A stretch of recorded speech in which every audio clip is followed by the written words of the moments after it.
비대면 예배를, 영상 예배를 벌써 오늘 4주째 드리고 있습니다. 교회에서 예배를 드리지 못하니까 참 많이 답답하고 여러분들 많이 보고 싶습니다. 예배할 때가 그래도 제일 행복하고 좋지 않습니까? 지금 코로나로 인해서 온 나라가 지금 힘들고 아주 고통을 당하고 있습니다. 우리가 하나님 앞에 이럴 때 성경을 많이 보고 기도하고 그게 최고인 것 같습니다.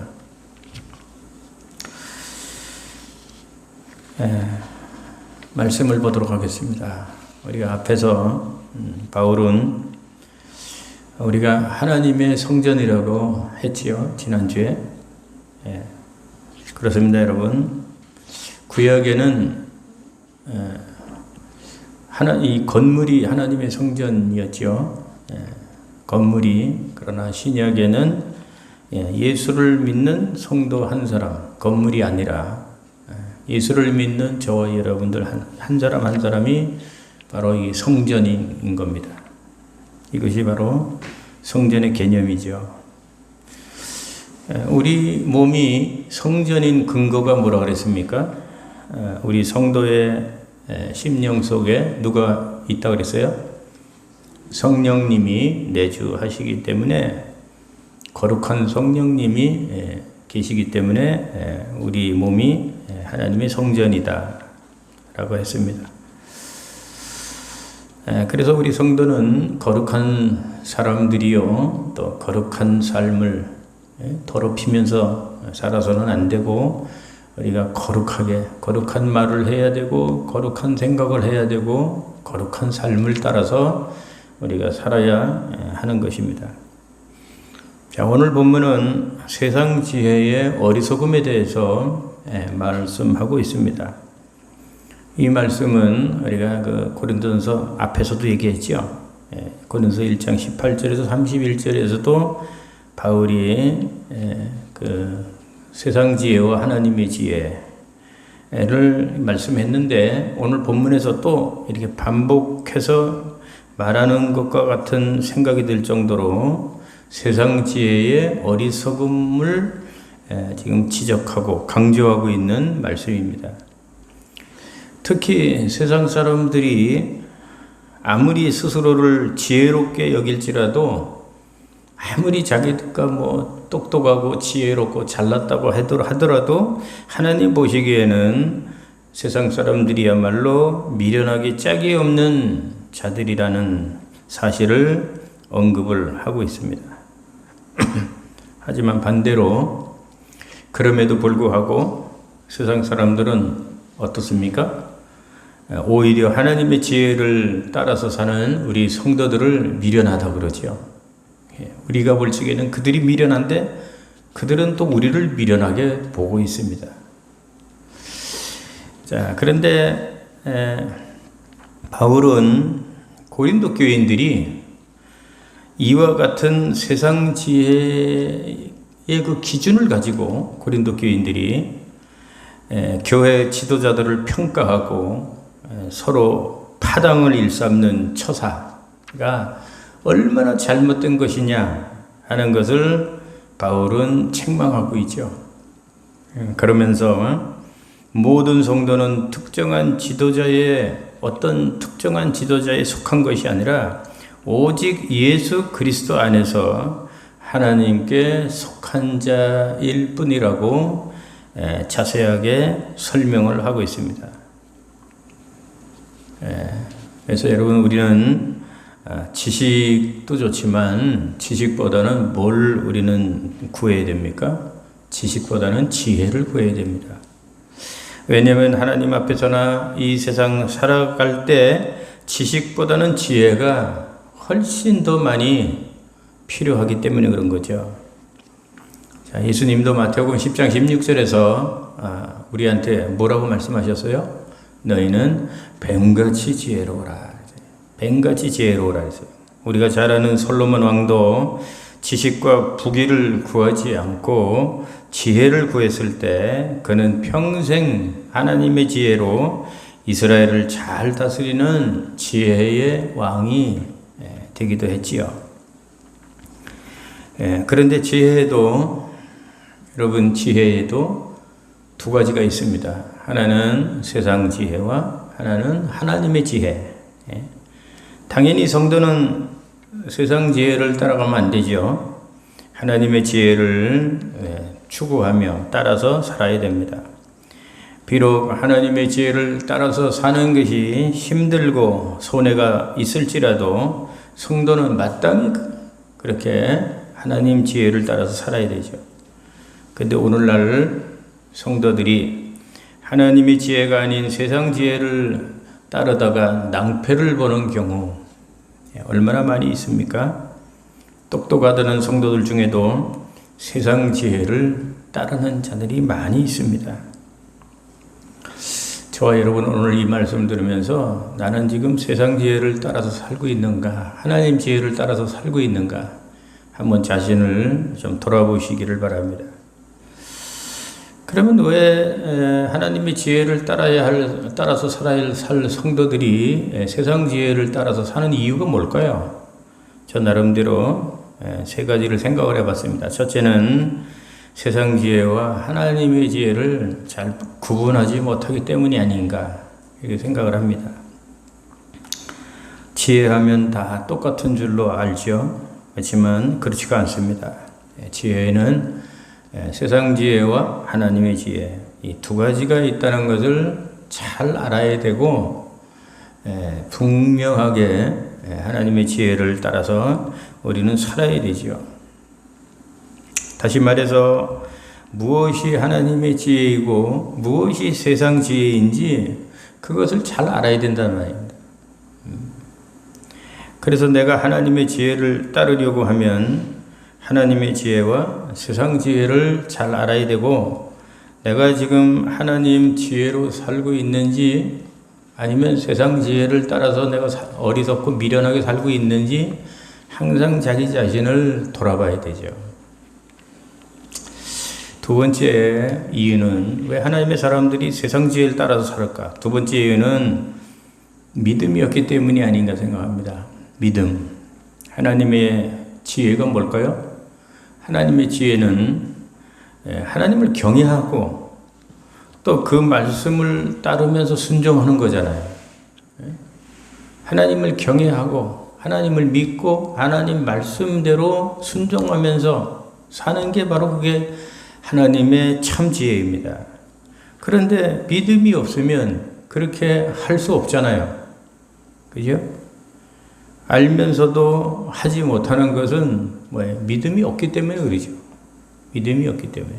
그래서 하나님의 사람들이, 백성들이 하나님의 지혜를 따라서 사는 거 알면서도 그렇게 살지 못하는 것은 믿음이 부족하기 때문이 아니냐 생각을 합니다. 세 번째 이유는요. 하나님의 지혜로 사는 게 피곤하고 힘들기 때문이라고 생각합니다. 여러분 세상을 행복하게 재밌게 사는 비결이 뭘까요? 행복하게 재밌게 사는 비결, 인간적으로 하나님의 지혜인 말씀으로 살지 않고 내 마음대로 내 뜻대로 내 생각대로 그냥 막 사는 거죠.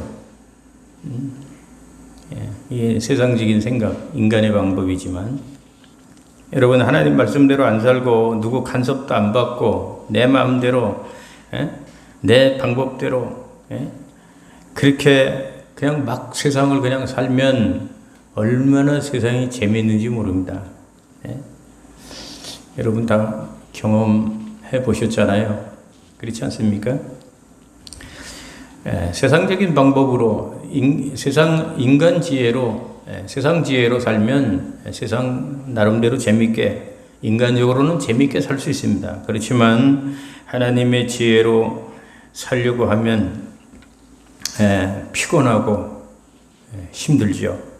그러니까 많은 사람들이 세상 지혜로 살지 않고 하나님의 지혜로 살지 않으려고 세상 지혜로 살고 하나님 지혜로 살지 않으려고 한단 말입니다. 하지만 여러분, 하나님을 떠나서 세상 지혜로 살면 망하는 길 아닙니까? 망하는 길. 망하는 거지요. 하나님을 믿고 하나님의 지혜로 살면 그것은 축복의 길입니다. 믿습니까? 할렐루야.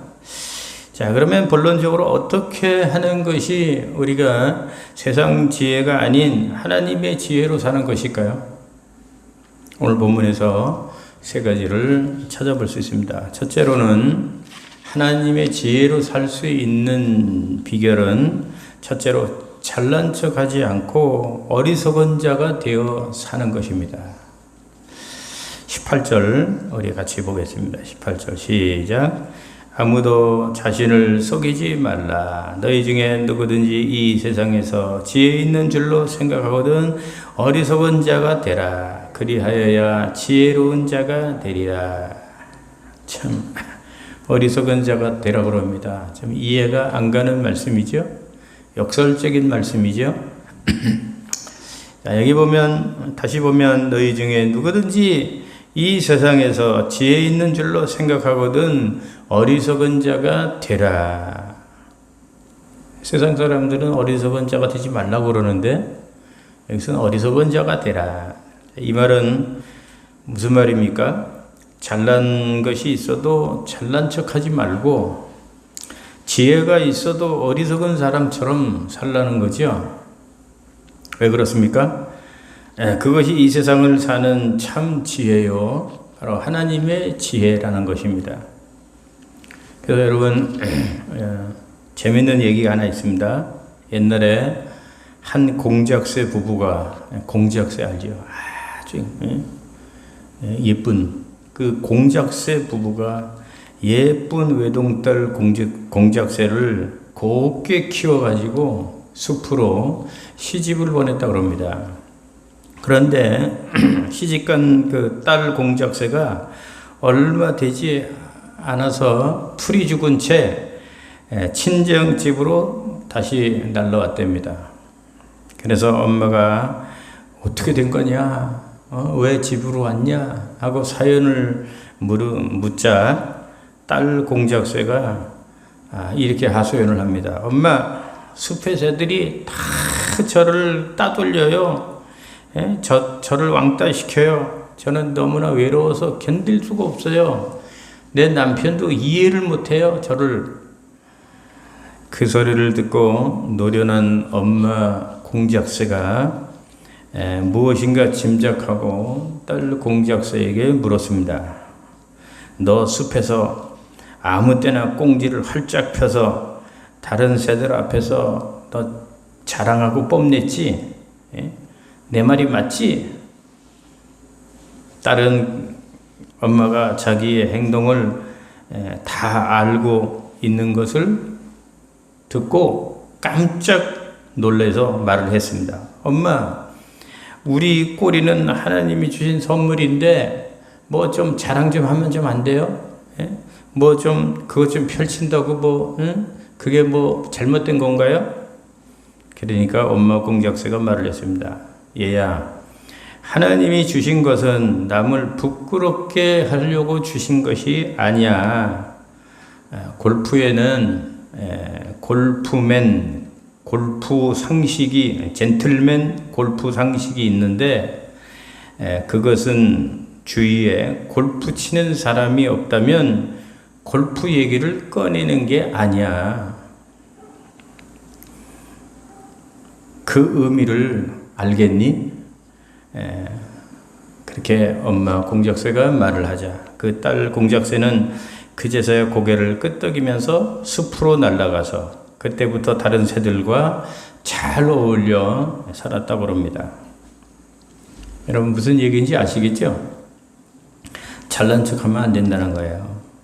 자기가 아무리 아름다운 공작새일지라도 그것을 아무한테 펼치면 그래서 자랑을 하면 해서 다른 친구들을 기죽이고 샘나게 해서는 안 된다는 것입니다.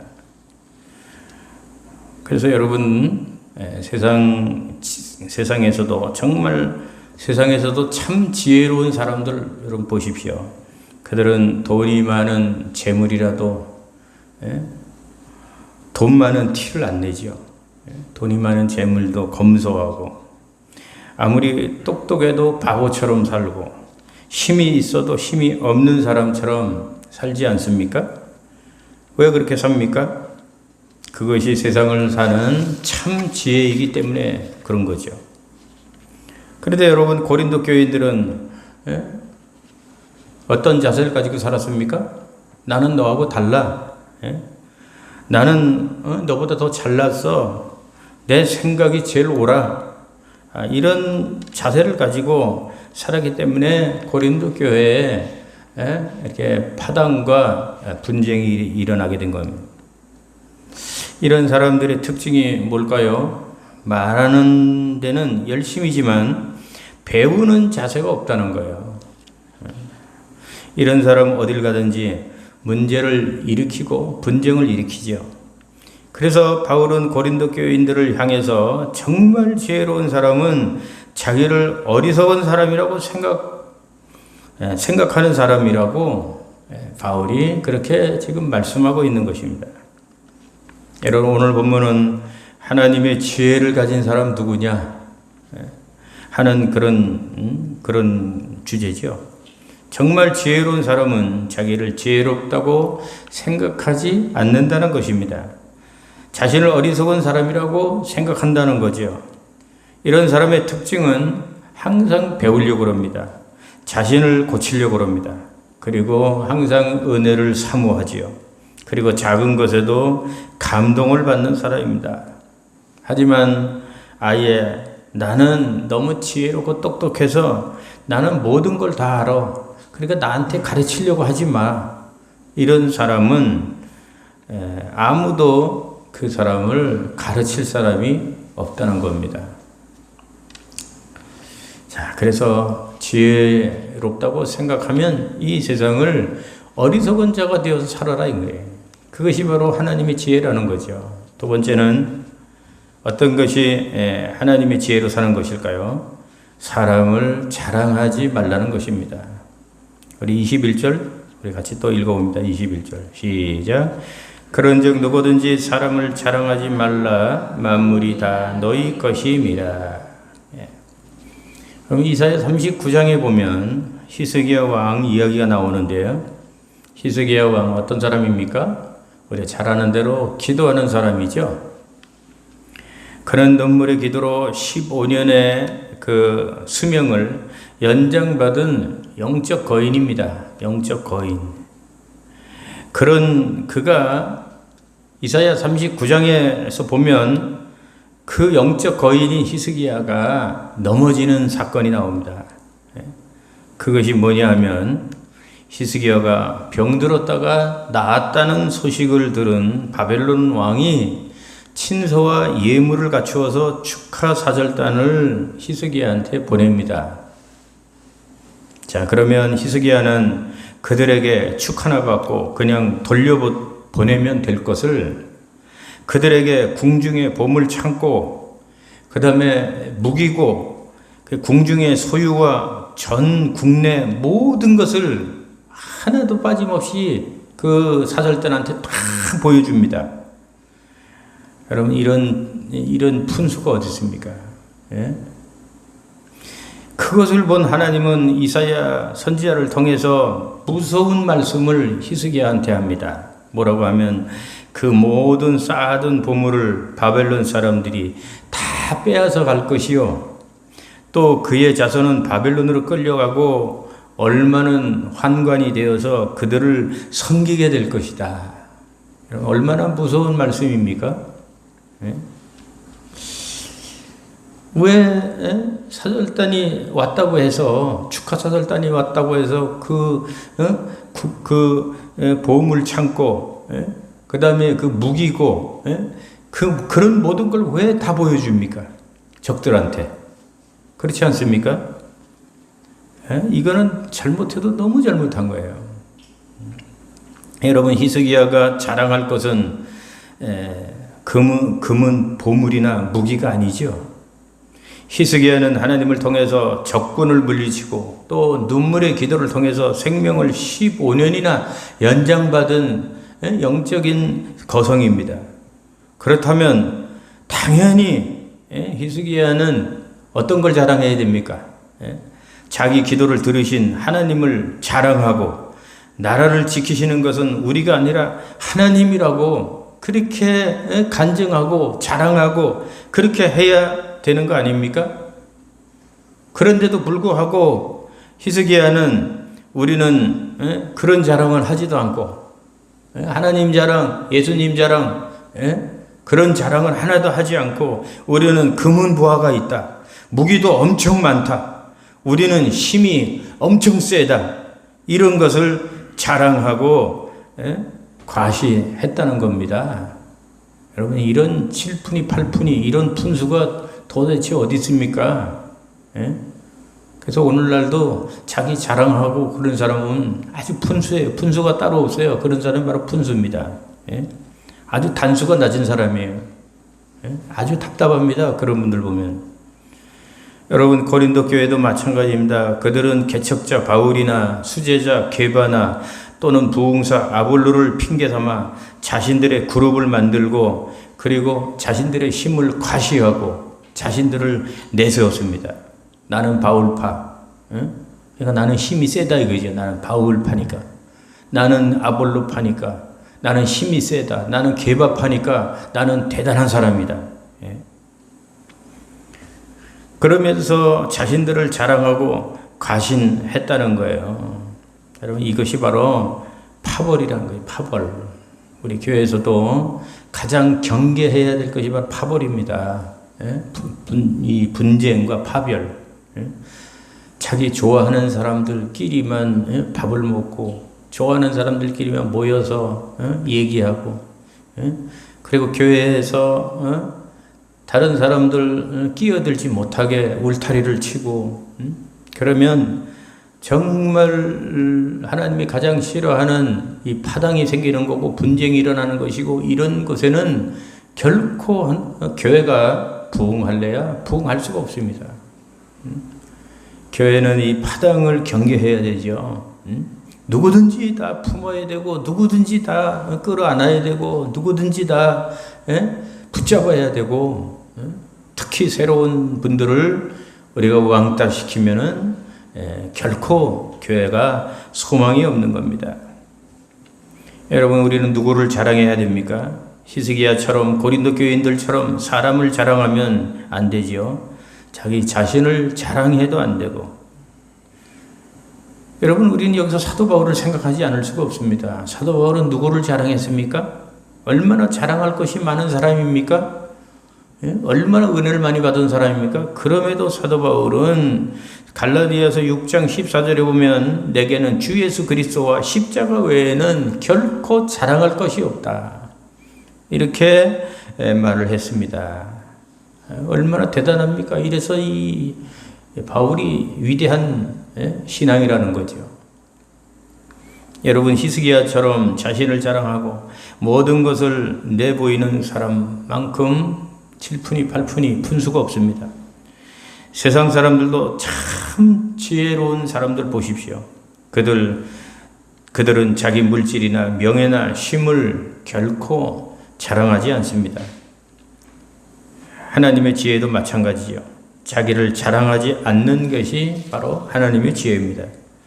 더 지혜로운 것은 바울처럼 누구를 자랑하는 거예요? 예수님을 자랑하는 겁니다. 자기를 자랑하지 않고 하나님을 자랑하고 예수님을 자랑하고 십자가 복음을 자랑하는 겁니다. 이 사람은 정말 지혜로운 사람 중에 지혜로운 사람이죠. 하나님 편에서 볼 때. 그러므로 저와 여러분들 결코 자기 자랑하지 말고 어떤 것도 자랑하지 말고 오직 예수 십자가만 증거하고 자랑하는 이 바울과 같은 저와 여러분 되시기를 주의 이름으로 축원합니다. 마지막 세 번째로 하나님 지혜로 사는 것이 무엇일까요? 세 번째는 하나님의 주권을 인정하면서 사는 것입니다. 21절에서부터 23절 우리 보겠습니다. 21절부터 시작. 그런즉 누구든지 사람을 자랑하지 말라. 만물이 다 너희 것임이라. 바울이나 아볼로나 게바나 세계나 생명이나 사망이나 지금 것이나 장래 것이나 다 너희 것이요 너희는 그리스도 것이요 그리스도는 하나님의 것이니라. 여기 보면 다 너희 것이라 그랬어요. 다 너희 것이라. 이 세상 모든 거, 하늘과 땅, 천지 만물 뿐만 아닙니다. 우리가 살고 있는 집, 그 다음에 자동차, 그 다음에 부모, 자식, 형제, 모든 문화적인 거, 다 하나님이 우리에게 주신 거다, 이게. 참, 그것만 해도 얼마나 감사한 일입니까? 자, 이 모든 걸 하나님이 우리를 위해서, 자동차도 우리를 위해서 주신 거고, 저 짐승들도 우리를 위해서 주신 거고, 하늘의 별과 달도 다 우리를 위해서 주신 거고. 그런데 특별히 오늘 말씀해 보니까 하나님의 사역자들, 바울이나 아볼로나 게바도 다 너희 것이라 그래요. 그들도 우리에게 주신 거다 이거죠. 그래서 이 말씀을 보면요, 오늘날 주의 종들이 다 너희 것이라고 그랬으니까, 여러분들이, 우리 그 평신도들이, 우리 양떼들이, 우리 성도들이 하나님의 종들을 위해서 있는 겁니까? 하나님의 종들이 양떼들을 위해서 있는 겁니까? 하나님이 주신 거라고 했으니까 주의 종들이 양떼들을 위해서 있다는 거죠. 양떼들이 주의 종을 위해서 있는 게 아니라, 그렇지 않습니까? 그죠? 오늘 이 말씀은 전체적으로 이 말씀을 다시 보면요, 무슨 말씀입니까? 세상 모든 게 너희 거라 그랬죠? 세상 모든 게 너희 거다. 또 너희는 누구 거라 그랬어요? 그리스도의 것이라고 그랬어요. 그리스도는 누구의 것이라 그랬어요? 하나님 것이라고 했습니다. 이 말씀 요약을 한번 이거죠? 이 세상에 모든 것은 너희 것, 너희는 그리스도 것, 그리스도는 하나님의 것. 그렇기 때문에 이 말씀은 질서를 이야기하는 그런 말씀이기도 하지만 더 근본적인 것은 하나님의 주권을 말씀하는 것입니다. 하나님의 주권. 그래서 하나님의 지혜는 하나님의 주권을 인정하면서 사는 것이라는 거죠. 무슨 말입니까?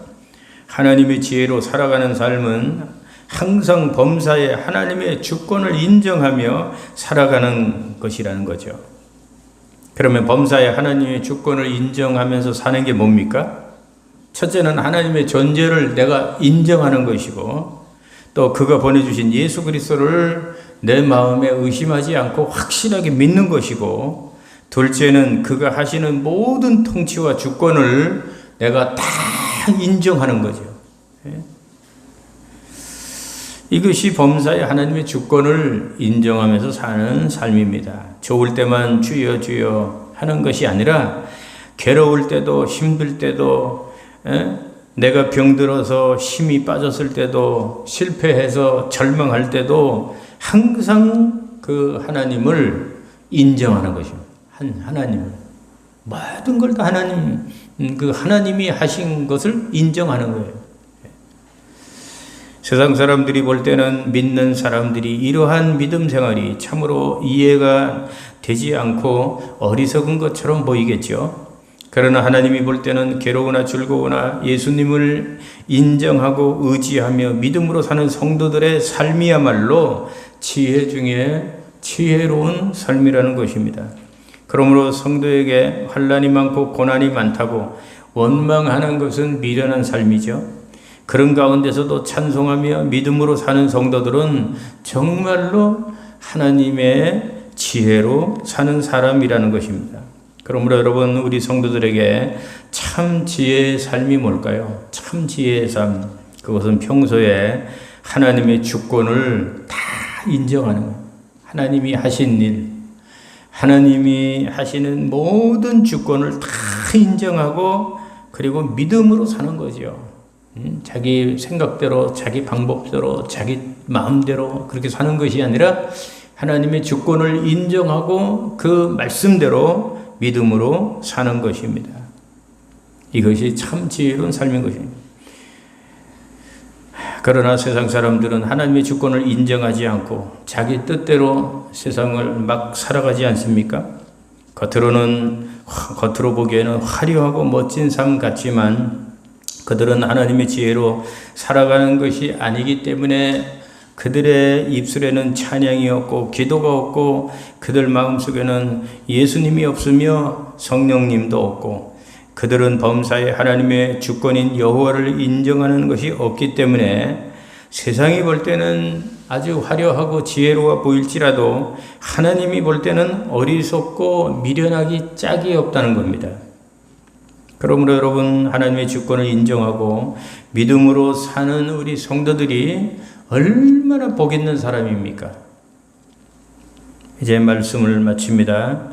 우리 구원받은 성도들은 사람의 지혜, 세상 지혜로 살지 말고 오직 하나님의 지혜로 살아야 합니다. 하나님의 지혜가 뭐라고 그랬습니까? 첫째는 세상을 지혜롭다고 사는 것이 아니라 미련한 자라고 생각하면서 사는 거라는. 둘째는 사람을 자랑하지 않고 예수님을 자랑하면서 사는 것이라고 했습니다. 셋째는 평소에 하나님의 주권을 인정하고 믿음으로 사는 것이라고 했습니다. 모쪼록 저와 여러분들은 오직 하나님의 지혜로만 살아갈 수 있는 복 있는 하나님의 성도들이 다 되시기를 주의 이름으로 축원합니다. 축원합니다.